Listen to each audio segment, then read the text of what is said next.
Možete samo da kažete ovo što ste rekli, da je droga i kocka velika muka. Da. Ajde, možete.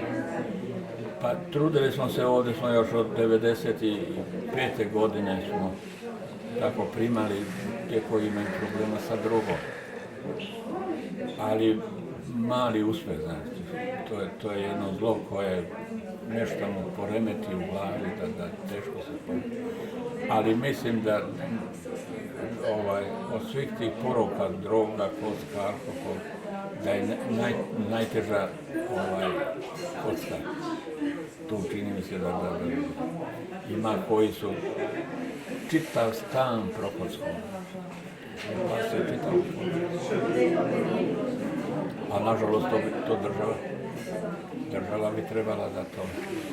Pa što se tiče droge, bilo to 95. godine, dođe jedan mladić, moli i preklinje da ga primimo ga tu, pa dođe drugi, pa dođe treći. Bila je jedna djevojka studentkinja koja je dolazila ovdje, studirala deftologiju.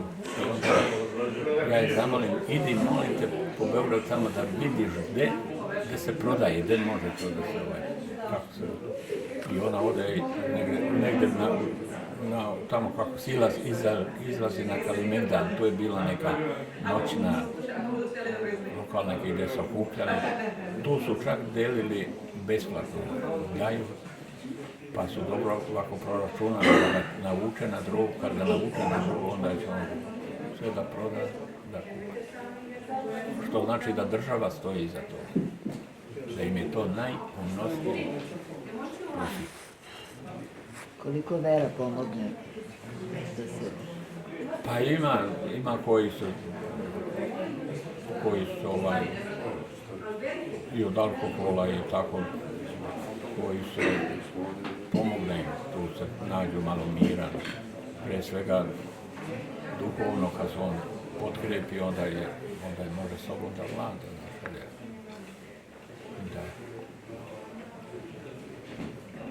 To je lepo što ste rekli, da mir nađe. Smirenje.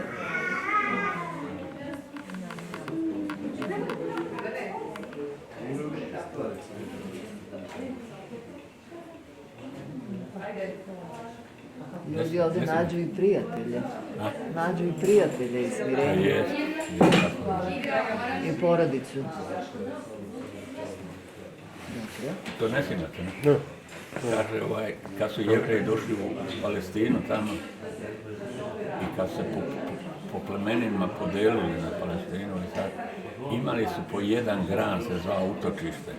Kad neko napravi nešto, on pobegne u taj grad i onda je tu, neće da ga ubiju. Zvao se utočište. Tako je naš manastir ovdje, utočište.